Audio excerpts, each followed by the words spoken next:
अस्सलामुअलैकुम YouTube family. I hope आप लोग सब ठीक ठाक होंगे, खैर खैरियत से होंगे। आज की वीडियो बहुत ही स्पेशल है। आज मैं आपको अपनी बालकनी की प्रोसेस वीडियो दिखाऊंगी। इस बालकनी को हमने चेंज करा के एक रूम में बना दिया था। वैसे मुझे बालकनी बहुत ज़्यादा पसंद थी, लेकिन बस मुझे एक रूम की भी ज़रूरत थी, इसलिए मैंने सोचा कि मैं इस जगह को कवर करवा के इसको एक रूम में कन्वर्ट कर दूँगी। मैं आपके साथ प्रोसेस वीडियो भी शेयर करूंगी, लेकिन पहले मेरे चैनल को सब्सक्राइब कर लें और वीडियो को ज़रूर लाइक कर लिएगा। तो ये थी जी मेरी बालकनी और बड़ी मुझे पसंद थी। यहाँ पे फ़ोटोग्राफ़ी वैसे पहले बहुत ज़बरदस्त होती थी, सनलाइट प्रॉपर पड़ती थी, लेकिन बस मुझे एक रूम की ज़रूरत थी तो मैंने सोचा कि मैं इसे चेंज करवा देती हूँ। कुछ अर्सा पहले मैं थोड़ी बीमार हो गई थी और बेड रेस्ट पे थी और मैंने सोचा कि मैं ठीक होकर कुछ करूँगी। मुझे शुरू से ही आर्ट्स का बहुत ज़्यादा शौक़ था, तो बस मैंने उन दिनों कुछ क्लासेस रिसर्च की और मुझे एक क्लास मिली रेज़न आर्ट पे और मैंने वो क्लास ली और मेरा बस एकदम से माइंड बना कि मैं रेज़न आर्ट की चीज़ें बनाऊं और एक स्मॉल होम बेस्ड बिज़नेस चलाऊं। तो यकीन करें, दिन रात मैंने क्लासेस ली हैं। बेड रेस्ट पे थी, लेकिन 3-3 घंटे मैंने क्लासेस ली हैं डेली बेसिस पे, कंसेक्यूटिव क्लासेस। और मेरे हस्बैंड ने मेरी इस चीज़ में बहुत हेल्प की है।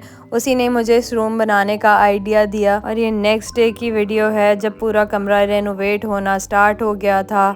अभी यहाँ पे बहुत काम था, विंडो लगनी थी, पेंट होना था, ऊपर छत कवर होनी थी।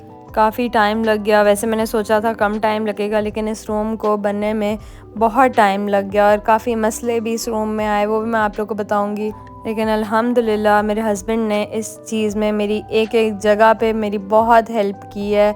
He was the only one जिसने मेरी सबसे ज़्यादा हेल्प की है। मैं किसी चीज़ पे परेशान होती थी तो वो मुझे कंसोल भी करता था और हर लिहाज से उसने मेरी हेल्प की अल्हम्दुलिल्लाह। और ये मेरे रूम का हाल होता था, सारे वर्कर्स कमरे में, क्योंकि मेरी बालकनी कमरे के बिल्कुल साथ थी, तो सारे वर्कर्स इधर से ही आते जाते थे। हम लोग दूसरे रूम में शिफ्ट हो गए थे कुछ दिन के लिए। यहाँ पे मैंने सारी चादरें वगैरह डाल दी थी प्रॉपर। वो सुबह सुबह काम शुरू हो जाता था तो कोई चीज़ लेने भी नहीं आ सकते थे, वर्कर्स होते थे। काफ़ी टाइम लग गया इस रूम को ऑनेस्टली बनने में। और ये फिर जी पेंट हो गया था। मैंने सारा रूम वाइट पेंट कराया था। मेरे रूम की थीम थी पिंक एंड वाइट, और पिंक देखिएगा मैंने इसके अंदर कैसे ऐड किया हुआ है, वो मैं आप लोगों को बताऊंगी। साथ साथ बस ये मेरा रूम रेडी हो रहा था और मैं अपने रूम की सारी चीज़ें भी ऑर्डर करती जा रही थी साथ साथ। जैसे कि मैंने बताया कि मैं बेड रेस्ट पे थी, तो मैं बाहर ज़्यादा नहीं निकलती थी बिल्कुल भी, घर पे ही चीज़ें ऑर्डर कर देती थी। ज़्यादातर चीज़ें दराज, अली एक्सप्रेस, इन जगहों पे हर चीज़ मुझे मिल जाती थी। बहुत दिमाग लगाया है एक एक चीज़ के ऊपर इस जगह की, और बड़े पार्सल खोले हैं वही इस दौरान मैंने। और फिर बस थोड़ी जब ठीक हो गई थी तो फिर कुछ चीज़ें जो रह गई थी, हैंडल्स वगैरह रह गए थे, नॉब्स रह गई थी, वो सारी फिर मैंने ख़ुद गई हूँ और लेकर आई हूँ।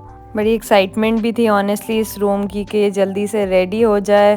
पूरा रूम मैंने ख़ुद ही डिज़ाइन किया था, हर चीज़ की सिलेक्शन मैंने खुद ही की थी।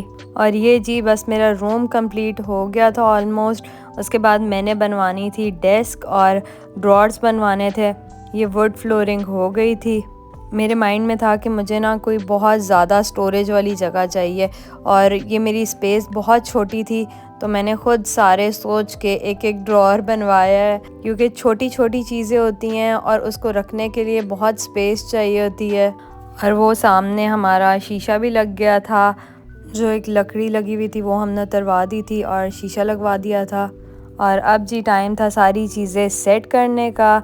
ये देखें मैंने सारी चीज़ें जमा की हुई हैं। मैंने सोचा आपको दिखाती हूँ। मेरा छोटा सा स्टोर है रूम के साथ, उसके अंदर मैं सारी चीज़ें, जो जो पार्सल्स आते थे, जो जो चीज़ें आती थी, मैं सारी एक एक करके रखती जाती थी। मैंने छोटे छोटे प्लास्टिक के बॉक्सेस लिए हुए थे, ऑर्गेनाइजर्स लिए हुए थे, सब कुछ उसके अंदर मैं डाल के रखती जाती थी, ताकि जिस दिन मैंने अंदर सारी सेटिंग करनी हो तो मेरे पास ज़्यादा काम ना हो, बस मैं सारी चीज़ें रखती चली जाऊँ। ये देखें जी, काफ़ी सारी, मैंने आप लोगों को बताया था ना, काफ़ी सारी छोटी छोटी चीज़ें थी, तो वो बस इसीलिए मुझे बहुत सारी स्पेस चाहिए थी। और ड्रॉर्स भी इसीलिए मैंने काफ़ी सारे बनवाए थे। और ये मेरे फेवरेट बीड्स, मुझे बीड्स कलेक्ट करने का बहुत शौक़ था, तो ये मैंने बीड्स मंगवाए और इस प्लास्टिक के ऑर्गेनाइजर्स में रख दिए थे। फिर सारी चीज़ें जी ये मैंने निकाली हैं कि मैंने अंदर सारी ऑर्गेनाइज़ करनी है। एक मेस मचा हुआ था जिस दिन मैंने सारा काम करना था। ये देखें, इसके अंदर मैंने सारे ग्लास जमा करके रखे हुए हैं और छोटी छोटी चीज़ें थी, बस यही बात है। तो ये सारी फिर मैंने अलमारियाँ खाली की हैं और अब जी बारी थी सारी सेटिंग करने की। पहले तो इतना गंद मचा हुआ था, सारा मैंने क्लीन अप किया है और हर चीज़ एक एक दफ़ा साफ़ करनी पड़ी क्योंकि डस्ट बहुत ज़्यादा थी, स्पेशली ड्रॉर्स के अंदर वाली साइड पे। तो सारे ड्रॉर्स एक एक करके साफ़ किए हैं, उसमें बहुत टाइम लग गया, मैंने ख़ुद एक एक करके साफ़ किए हैं। और नए रूम में एक पेंट की स्मेल होती है ना, वो बहुत ज़्यादा थी इस रूम में, तो बस फिर मैंने कैंडल जला दी थी कि स्मेल थोड़ी कम हो जाए। और साथ साथ मैंने सारी चीज़ें एक एक करके फिर सेट की हैं, पहले सफाइयाँ की हैं, फिर सेटिंग की बारी थी।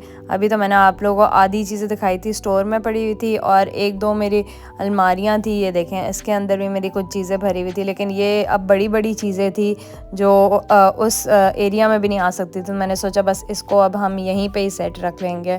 अब ये दराज में सारे मोल्ड्स पड़े हुए थे, ये भी वहाँ पे मैंने सेट करने थे, ये और मज़ीद मोल्ड्स थे मेरे, ये भी मैंने सेट करने थे। मैंने बहुत सारे मोल्ड्स इकट्ठे किए थे, मुझे बहुत शौक़ था कि बस मैं जो जो चीज़ सोचूं वो मैं बनाती जाऊं, तो वो उसके लिए मुझे मोल्ड्स की ज़रूरत पड़ती थी, तो वो फिर मैंने मोल्ड्स ले लिए क्योंकि मोल्ड्स बनवाने में वेंडर्स महीना महीना भी लगा देते हैं। और ये बस मेरा छोटा मोटा थोड़ा और भी सामान था। और यहाँ पे देखें जी, सारी चीज़ें मैं अपनी इस रूम में ले आई थी, सारा कुछ मैं ऑर्गेनाइज़ कर रही थी। पूरा मुझे एक दिन लगा है इस जगह को ऑर्गेनाइज़ करने में, एक एक चीज़ लेबल की। और फिर रात के टाइम जब मैं सोने लगी हूँ तो जी बारिश शुरू हो गई और पता चला कि ये जगह सारी लीकेज हो गई है, यहाँ पे सारा पेंट ख़राब हो गया था, हमारी बाल्टियों के बाल्टियाँ हमारी पानी की भर गई थी। लेकिन फिर नेक्स्ट डे जब बारिश रुकी है, काम करने वाला बंदा दोबारा आया है, उसने फिर से सारा ठीक किया। और ये थी जी मेरे रूम की फ़ाइनल लुक। मैंने सोचा अब आपको फ़ाइनल लुक भी दिखा दूँ। और इस रूम का कंप्लीट टूर करने के लिए मेरी नेक्स्ट व्लॉग ज़रूर देखिएगा। उसमें ये तो प्रोसेस वीडियो थी, लेकिन उस वीडियो में मैंने एक एक चीज़ रूम के अंदर जो जो मैंने लगाया है, ड्रॉर्स खोल के हर चीज़ डिटेल से बताई है कि मैंने कहाँ कहाँ से क्या चीज़ ली है। और ये मैंने एक मशीन भी ली थी विनाइल स्टिकर की। बस दुआ किएगा कि जो जो सोचा हुआ है स्टार्ट करने का बिज़नेस वैसे ही हो जाए। मुझे अपनी दुआओं में याद रखिएगा और इसकी भी इंशाल्लाह व्लॉग बनाऊंगी। मैं आप लोगों के साथ अपने इंस्टाग्राम रेज़न पेज के लिंक शेयर करूंगी डिस्क्रिप्शन में, प्लीज़ जाके फॉलो किएगा। कमेंट सेक्शन में मुझे बताइएगा कि आप लोगों को मेरा व्लॉग कैसा लगा आज का। वीडियो को लाइक करना मत भूलिएगा। अपना बहुत ख्याल रखिएगा। इंशाल्लाह आप लोगों से एक और व्लॉग में मुलाकात होती है। अल्लाह हाफ़िज़।